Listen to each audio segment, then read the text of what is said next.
episode 44. What's up, shitbags? Got my numbers right this time. Yeah, learning from the last one. It's great. Welcome back, everybody. Episode 44. Just huge thanks to everybody for continuing to watch and listen. It's been awesome. These last two episodes are kind of a full circle moment. We already talked a lot with Jeremy and having him on for the third time, so you guys heard enough of that in the last episode. But then we got another one of our great guests who helped kick off our first year, and we're excited to have him back on. So huge thank you to everybody who's listening, watching, continuing to support this channel. Thank you to Jobtown Graphics, Taylor's Tins, Toxic Suppression, Crew First Culture. Just awesome. We wouldn't be here without any of you guys. So without further ado, let's bring back, welcome back to the show, Kenny Hayes. How's it going, Kenny? Hey, how's it going? How you doing? Just rocking away right here, buddy. Just rocking away. Perfect. Awesome. We already said at the beginning, we said with the glasses, it looked like he was ready to read some bedtime stories. So it'll be a good time. But yeah, welcome back. Thank you for coming back on. Why don't you go ahead and give a little introduction about yourself for everybody? How you doing? I'm Kenny Hayes. I have been a guest on this before. We met years ago in a IFF Fighting Ground Survival class, I believe, correct? Yep. If I'm not mistaken. Yep. That was that was where we did it. Yep. So yes, I'm on the job in Boston now for just past my 27-year anniversary back in April. So I got 27 years on the job. I'm a captain now. I was a lieutenant for about 7 years, and I've been a captain for about 4 years now.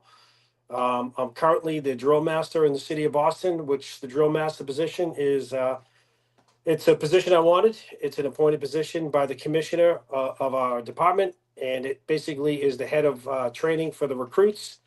And lucky enough, I'm able to take it a step further and also include field training, which is one of my passions, training the field. Awesome. That's awesome. Cool. We're actually going to dive into that a little bit too. But in terms of that new role, what has been the biggest change in learning curve in that position? And if you want to kind of explain how that position works a little too. All right. So most of my career, the first 26 and a half years, I was in a firehouse setting, which is, as we all know, the best schedule in the world.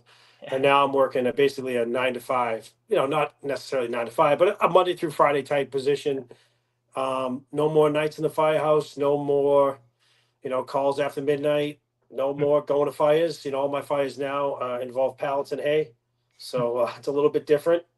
And even that is more delegation, so like I'm almost like I have a staff, a permanent staff daily, but once we have a recruit class in, I'm able to handpick some folks from the field and build that staff for about 4 months stint. I can bring people down from the field for a recruit class, which we have in right now. So my staff grows to almost 20.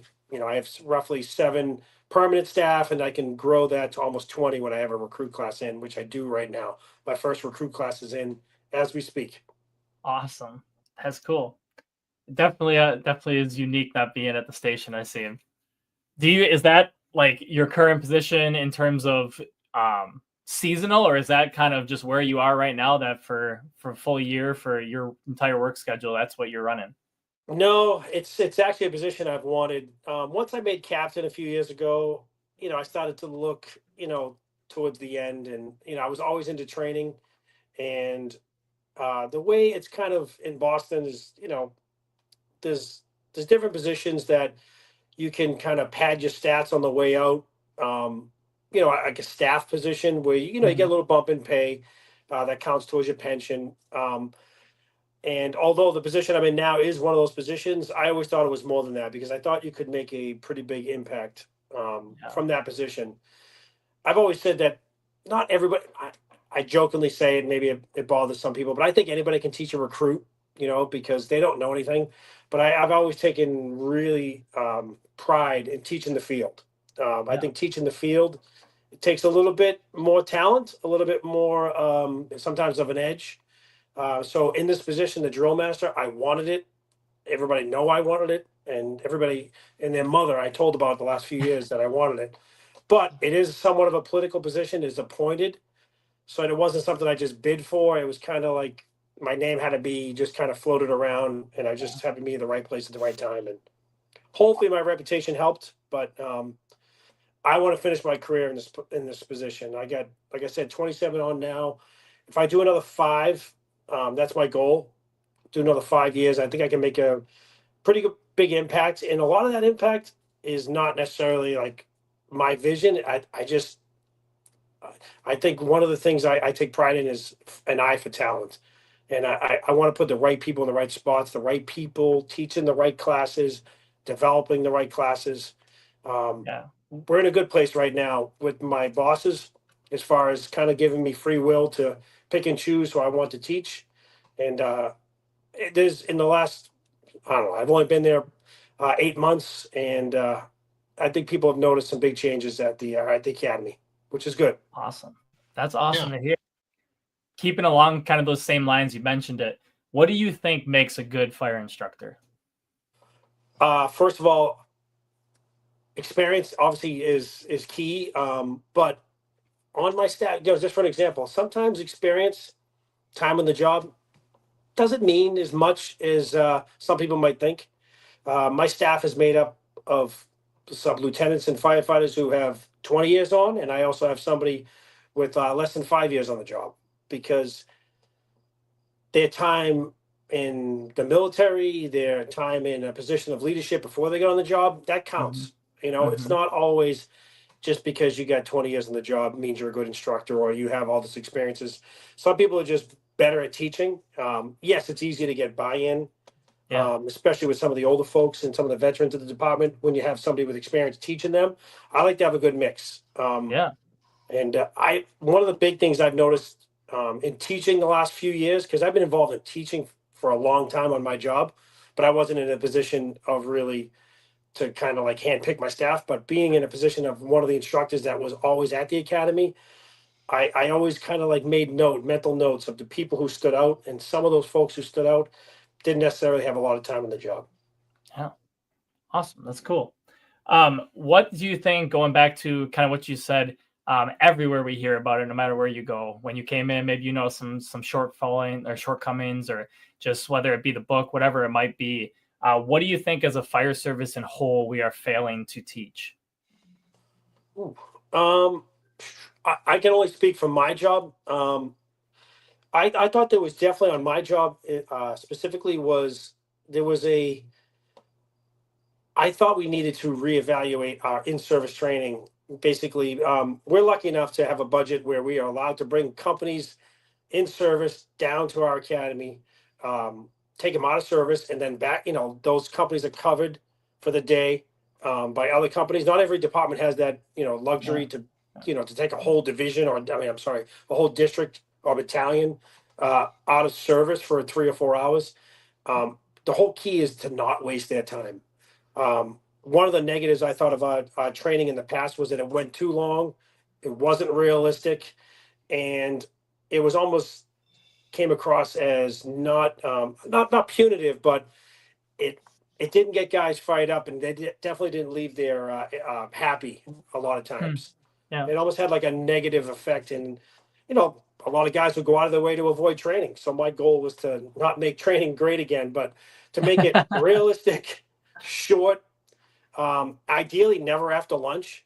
'Cause I know what it's like to be in the firehouse. That's the other thing too, is that when you come from a firehouse setting, especially a busy company, yeah, I love training more than anybody, but I didn't really like training on weekends or after lunch. If I can get that done before lunch and on weekdays, that's ideal. Yeah. I don't know. That's a long-winded answer to, I'm kind of went off tangent there, but No. realistic is huge. And that doesn't always mean like, I don't know, like you don't have to destroy the members. I always say this. Remember, like our instructors a lot of times who are teaching are on overtime. They're on their days off. But the company's in service, they have to go back to the firehouse that night.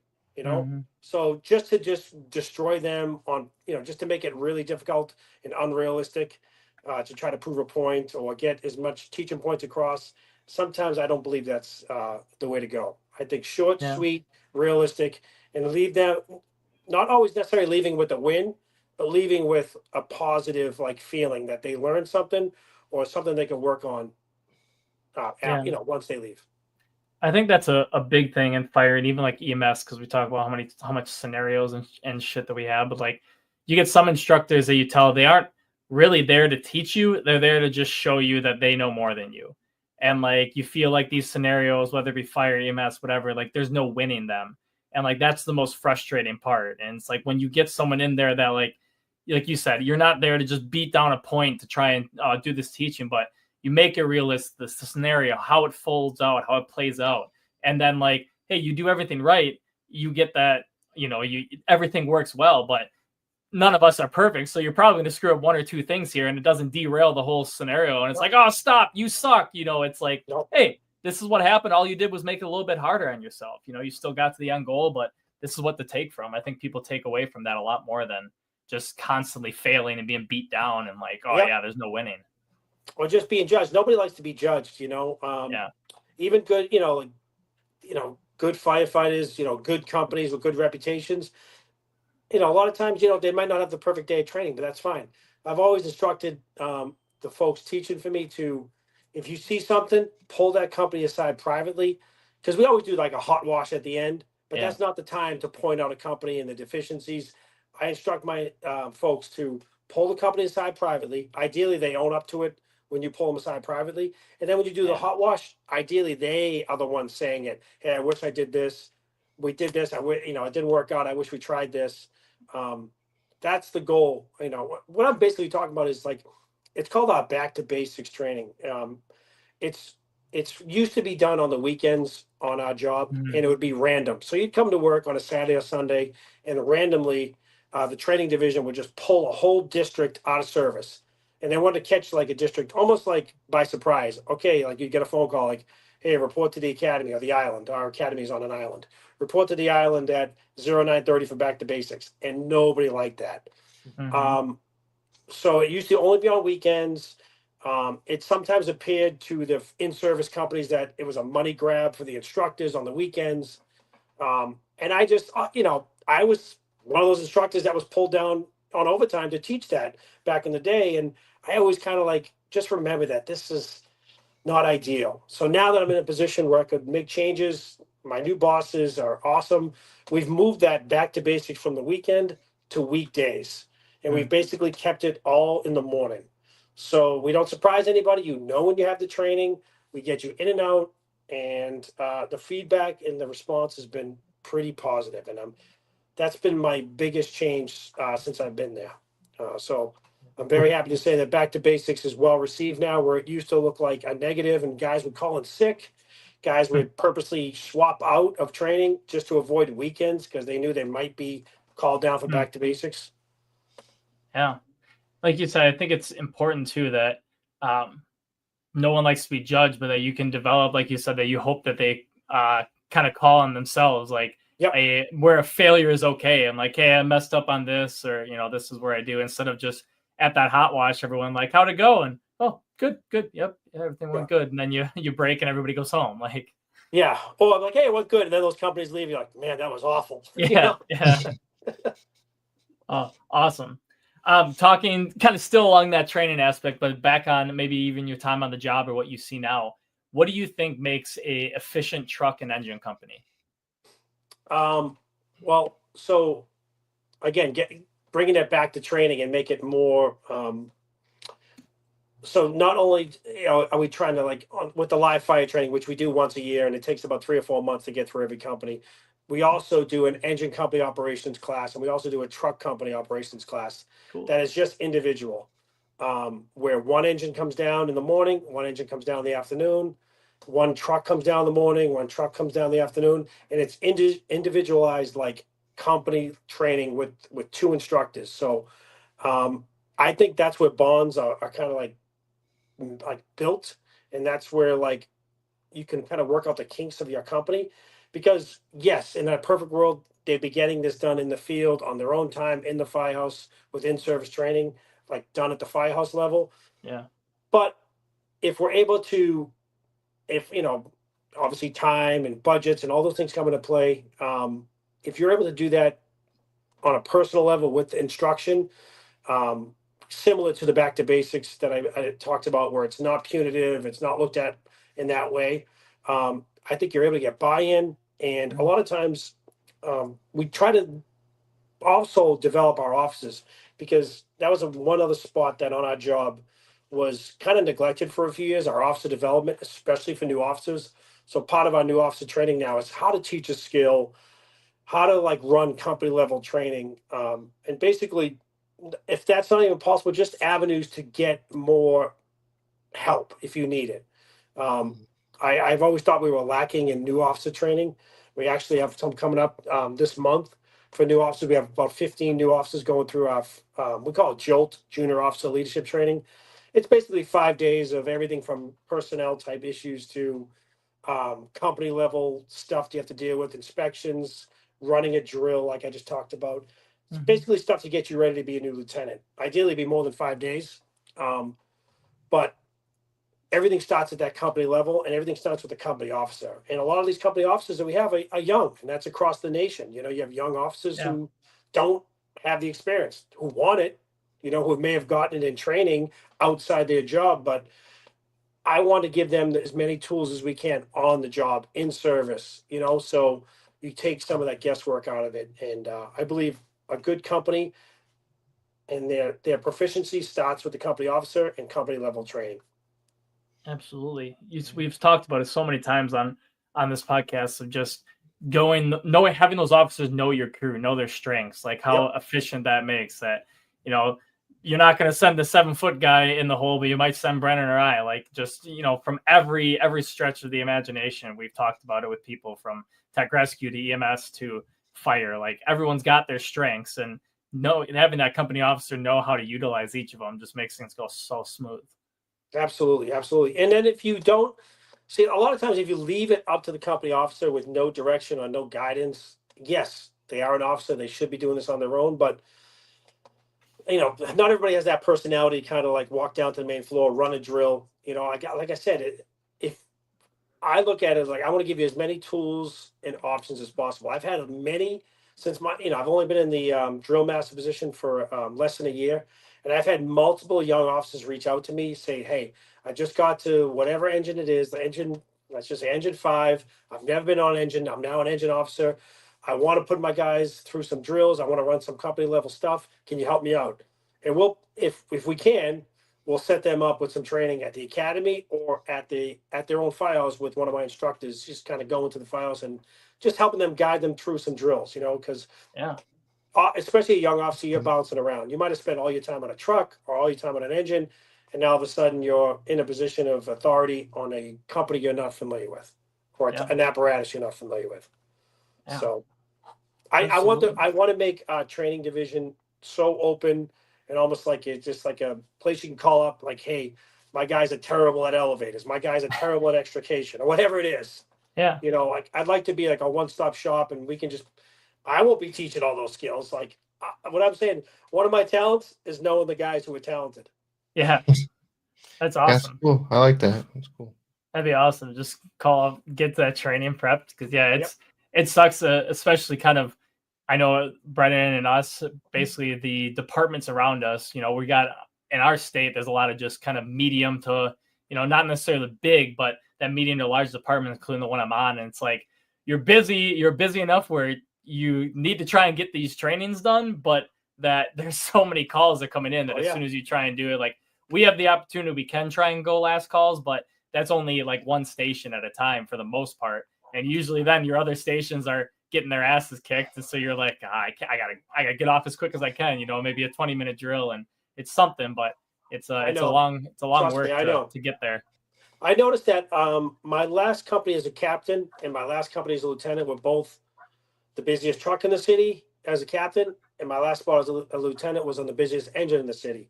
And to like take time out of your day to run drills, you may think it's like just not possible, but if it's able to be built into your calls, it doesn't have to be some elaborate, you know, whatever it is. If you're on an engine stretching lines up and down like 3 or 4 flights of stairs, no, but like if you're able to like try to talk about stuff on every call. My last company as a captain was on ladder 4, and my last shift we had 31 runs. You know, and out of those 31 runs, we probably didn't get off the apparatus for half of them. It was Yeah. just one of those, like, we're in an area where there's a lot of overdose calls, a lot of homeless encampments. Not the best area, but like also not the best runs. Yeah. And that can beat down the members. So you have to know your crew.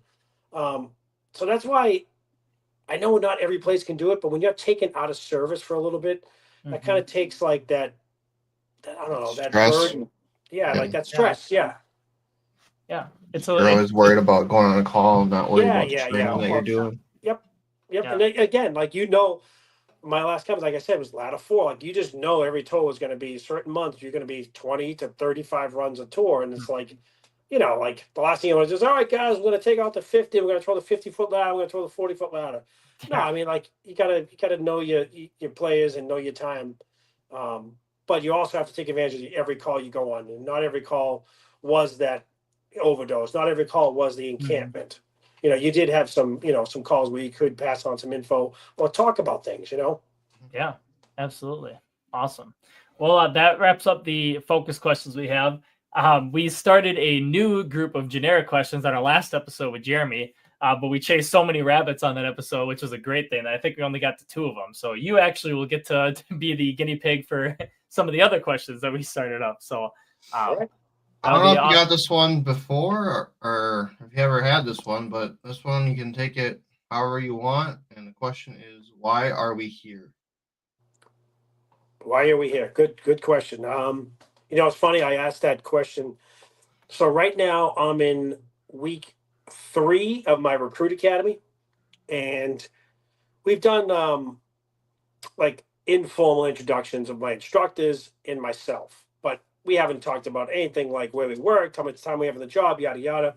We've kept it very informal. And at some point, because I've done this with my new officer training, at some point in the next 2 weeks, I want to wait till probably week 5 of my academy, and I'll basically have them all in the classroom. I'll probably wait for a rainy morning, and I'm going to basically ask them, why are they in the seats? How did you get in the seat, and why are you sitting here today? And I think it's interesting to find out how somebody got to the point, because it's a long process to get on our job. It's probably a long process for you guys where you work, and I know you guys have bounced around a couple small departments. Now you're in a bigger department, so it's interesting to hear somebody's journey to how they got in the seat and why they're there. So why am I sitting in my rocking chair right now talking to you guys? It's because I still have a passion for the job. I still get excited to go to work. I still, will toss and turn all night thinking about the next day, what I have to do, what I want to do, what I wish I did different. And I that's going to be constant. That just tells me that I still care, that I want to be better. And that's been I may be more confident in my skills, but I'm still the same kid who, as a pro, be 27 years ago. Still want to do the right thing. Still want to, make people happy that I'm, doing my job, that they want to work with me. I still, whether it was my crew at the engine 21 or ladder 15 or engine 33 or ladder 4, I still want to be an integral part of the team. And now at the academy, I still want to make sure that my academy staff wants to be there. Like I said, I handpicked 12 people from the field from very busy companies to give up their summer to be in the seats or be teaching with me for this recruit class. I don't want to waste their time. They left that 2 or 3 day a week schedule at the firehouse to come, 5 days a week during the whole summer, which in New England is not, doesn't last forever. So I believe passion, number one, just being the same kind of like a dumb probie I was 27 years ago, just with a little bit more skills under my belt. Awesome. All right, next one. What training or conference has been your favorite to attend? Good question. What's funny? I'm going to say FDIC, only because I've been going to FDIC now for about 10 years off and on. And I remember just being like, kind of like awestruck just by the size and of it. My first time going there. And now when I go there, like, it's like I see some faces, like it's almost like a reunion of just like because I'm into training and I'm able to travel, and it's just like I follow folks on social media, I follow them on YouTube.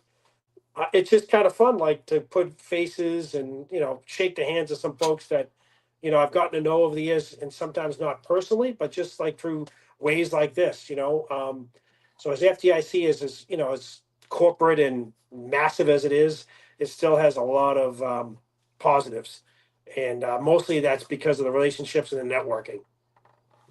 Yeah, I haven't got down there yet, but I want to get down You there. kidding me? Yeah, No, no.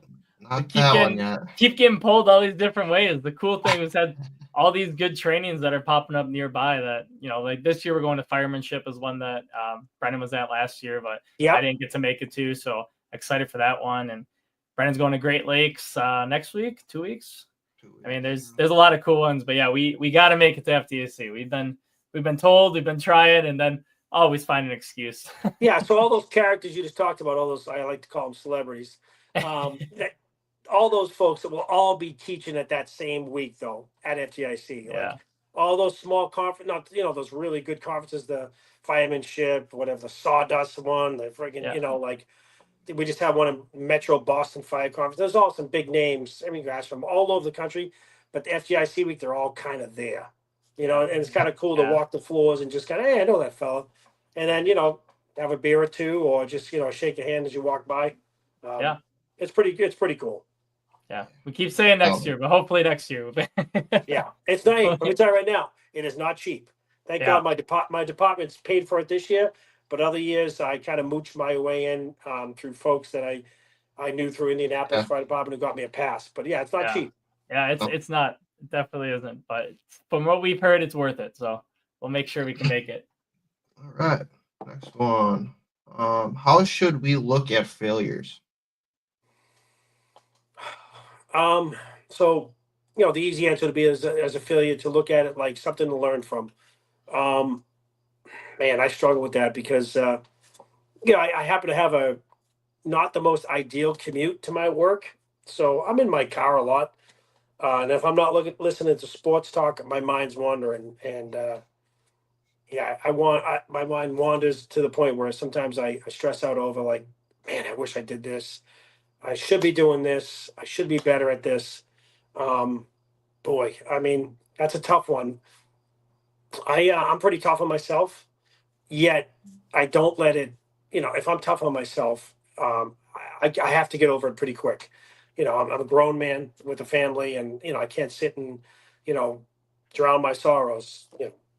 But however, I can just look at it as a way to get better, and I am an open book, and that's probably one of my negatives to some people that I kind of let it all out there. You kind of know my story. I'm not afraid to kind of tell you what's on my mind, and not in a negative way. What I mean by that is, I'm very personable, and maybe that's to a fault, but I'm not being phony. That's just me. Mhm. So maybe I give too much, but that's because I want you to know how much I care, or how much I wish I did something different, or how much I wish I could make that up to you. So yeah, long-winded, but yeah. Cool. All right, kind of last generic question that we got for you. What do you tell your probies to expect when they get hired, or day one in the firehouse? So day one, let's just take it to day one of the academy. I actually had a pretty, this is my first academy class. I've been involved in other recruit classes, but this is the first academy class. I'm the boss. Yeah. I've been part of classes, 8 to 10 years ago as a lieutenant instructor, new lieutenant, just kind of there as one of the cogs in the wheel. But this one is my first. And I went out of my way on day one, and I mean this. And I kind of mentioned about time on the job. We have 73 recruits in my new recruit class. 68 are going to be going Boston. 5 are from a town just outside the city. So 68 Boston recruits, but 73 total. It's one of the biggest classes in the history of the department. It actually is the biggest because they did have a class of 90 during COVID, but they split that class in 2 and staggered them, and there was kind of like 2 classes of 45 at the same time. This is the biggest class all in one. So, and it's the and I went out of my way to kind of just kind of take a back seat and kind of observe. But then the afternoon, just before they left for the day, I basically said that anyone in this, anyone here could is a leader, and whether it's what you brought to the table, because we have out of those 73 recruits, let's just say 40 something of them are veterans. Out of those veterans, some of them are officers. Some of them left the corporate world. A lot of those folks bring something to the table, and whatever they brought to the table, that means something. And just because you have a week on the job or you're brand new in the firehouse, you could be an absolute leader. Because my background, my passion and training stems from survival and firefighter rescue. I don't care if you have 27 years in the job or 1 week in the job. None of that matters. All right. Mhm. Leaders step up, folks step up. People who didn't think they were ever in a position to lead can step up. So my training background is from the survival side. So I think a probie is just as important as a member with 30 years in the job when I look at it in that context, because things happen fast in the fire ground. And again, I don't care if you have a week on the job or 32 years in the job.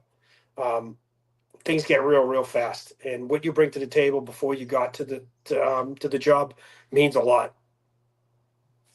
Awesome. I like Yeah, Um, that's we've talked about that a lot again on all of our episodes with just the time on and how you go through. But that's kind of the big thing with probies is when we start off, it's weird hearing everybody's differences. I mean, it's hearing these big classes, these small classes. I mean, 75 people is bigger than my whole department. That is ours is I think we have 74 right now. So like, I mean, it's crazy to hear that Yeah, much. but then you talk about New York City and they got 300. You know what I mean? Yeah. It's like no matter where you go, there's always a bigger fish. Till New York, then I think nobody beats them. But So New York, I do know for a fact they do that stagger. So if they have a class at 300 or 250, they start like half the class at 7 a.m. They start the other class at 9 a.m. and they're doing the same thing the whole day, but it's staggered. Interesting. Yeah. Cool.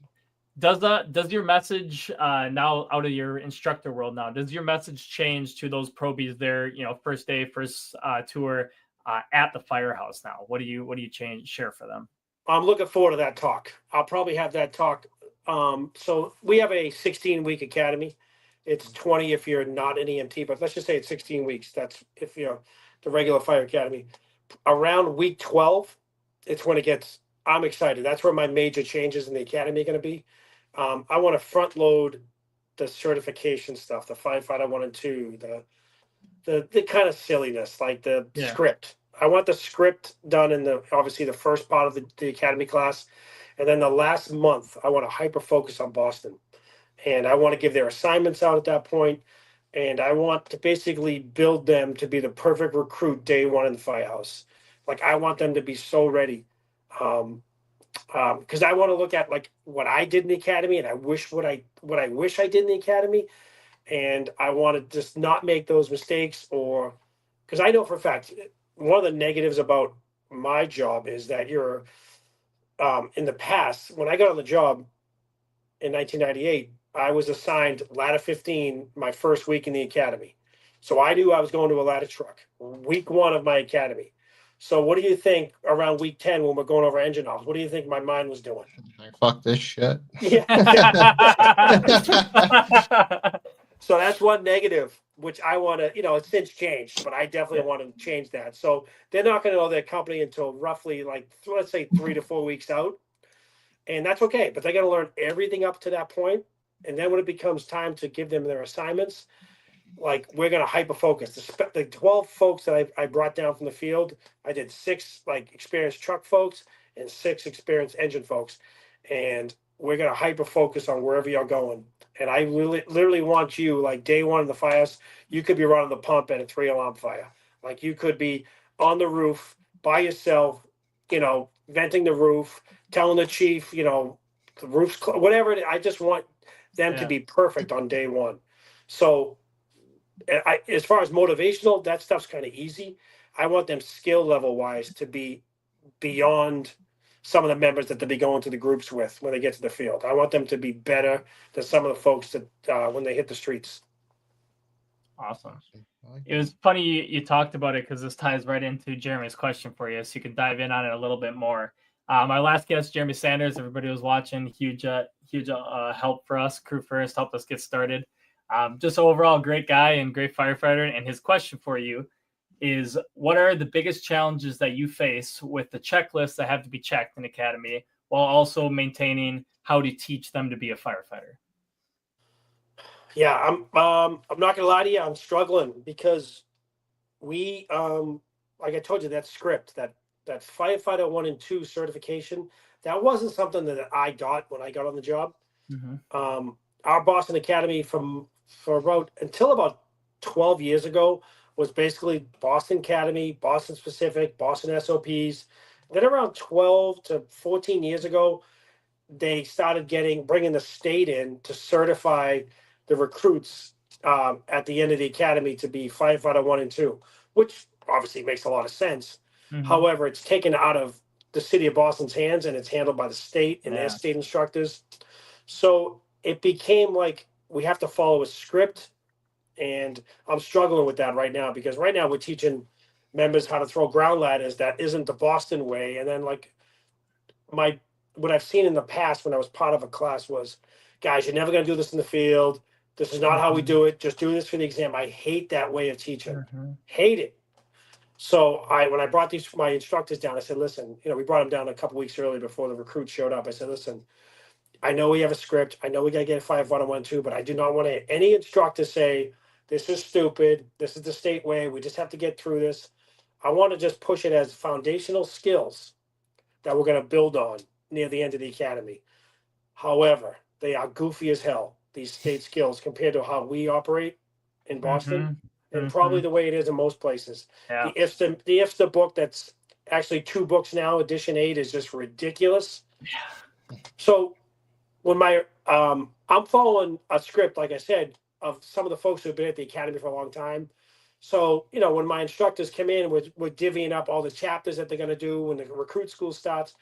And some of the stuff that our recruits they're learning about like cause and determination. They're learning about like I don't know, like stuff chiefs have to worry about from this foolish book. Budgeting, Oh my God. fire investigation. Yes. So I'm biting my tongue. This is my first recruit class, and I'm making some big changes, but I'm learning a lot. This kind of sucks in some way. Yeah.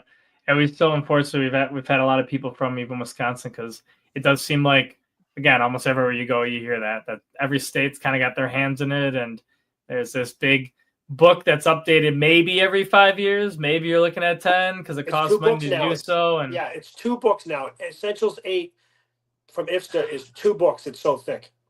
Yeah. And it's just not there. It's not what we're actually doing. And yeah, you hear that all the time, is this is how you just got to do it for this test, and then you'll and it's rough. It's kind of hard to do. So just a perfect example, my passion is survival and RIT training and search training. I was away last week. I had to leave the academy for 4 days. I had a commitment to teach in California. While I was gone, unfortunately, it just fell where those chapters were being taught, and I kind of want to sit in on those classes. Anyway, long story short, civilian search is in the same chapter with Maydays, firefighter rescue, and hazmat monitoring, all in the same chapter. I'm not lying to you. Those 4 subjects are in one chapter. It's gotta be like 100 pages. And so I'm looking at these recruits. Some of them who are struggling academically because they're putting ridiculous, like, civilian search shouldn't be with firefighter Mayday. It shouldn't be with RIT. How you drag a civilian out is completely different than how you pull a firefighter out. There should be separate chapters. Instead, they've combined them. It's insane. And then they have hazmat monitoring.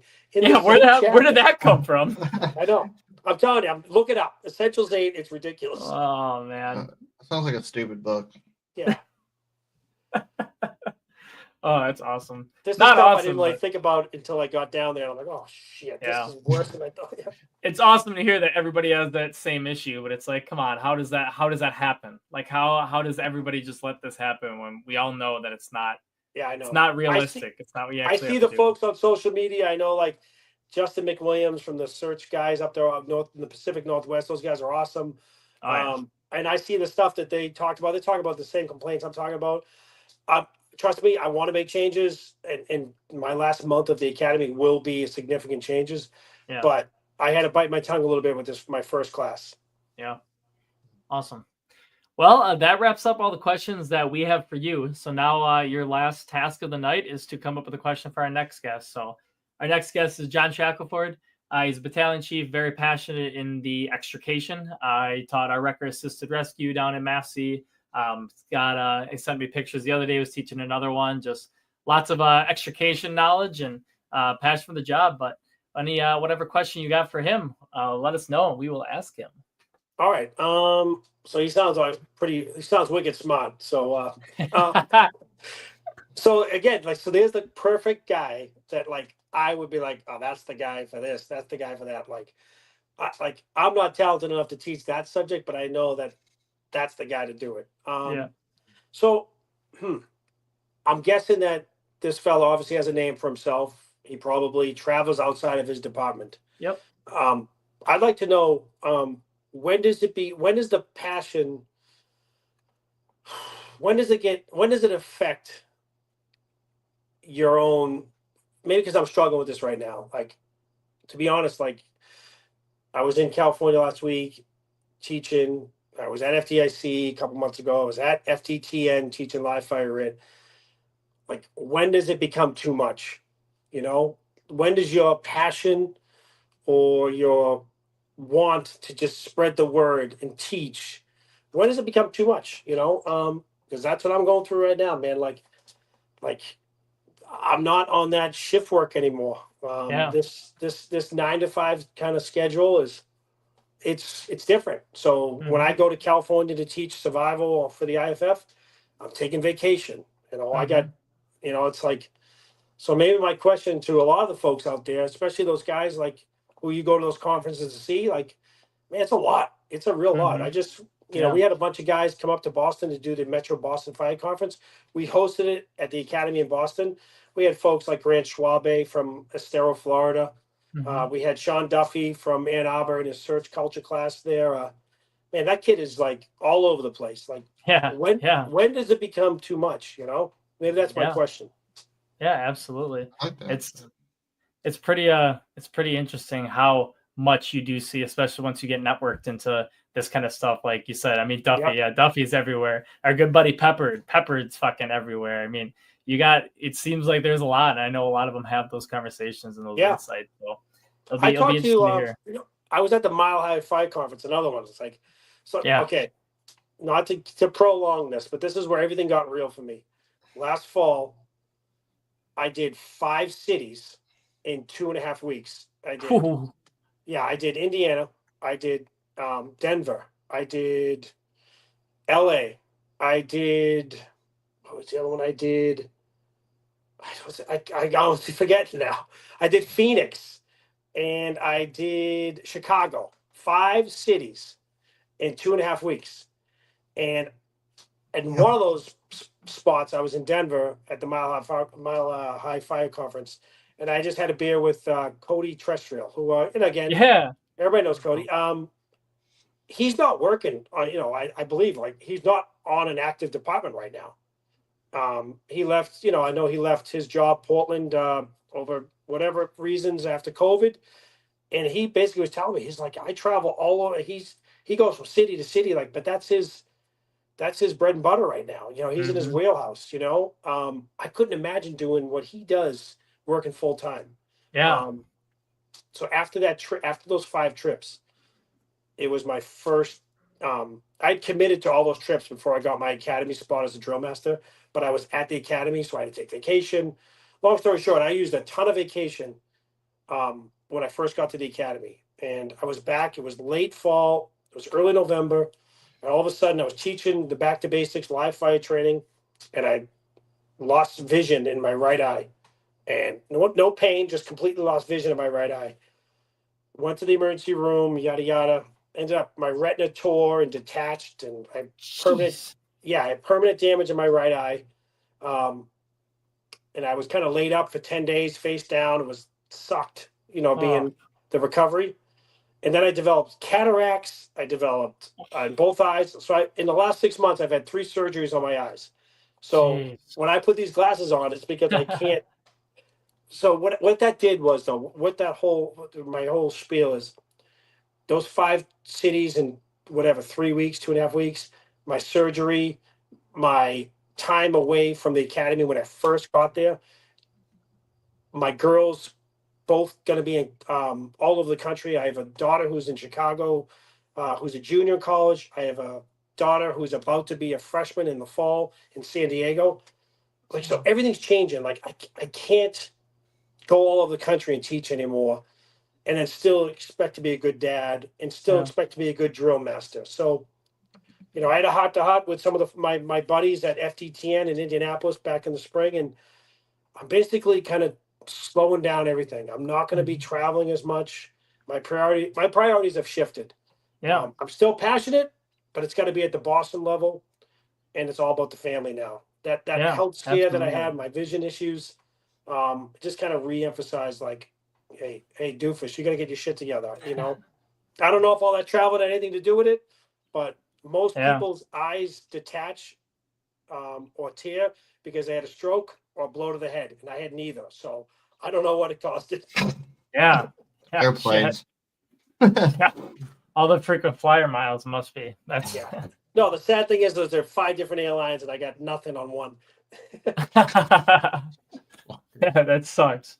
Yeah. But well, I mean, thank you so much for taking the time out of your busy schedule to come on to Yeah. the podcast and share some knowledge. Because it gets we understand it gets crazy. That's kind of the beauty we think of this quick stuff is keep it under an hour, and not only just when we do this stuff for your time, but for the people listening, just hit those quick hitters, and so it's awesome that you can get some training no matter wherever you go. So thank you very much for taking some time.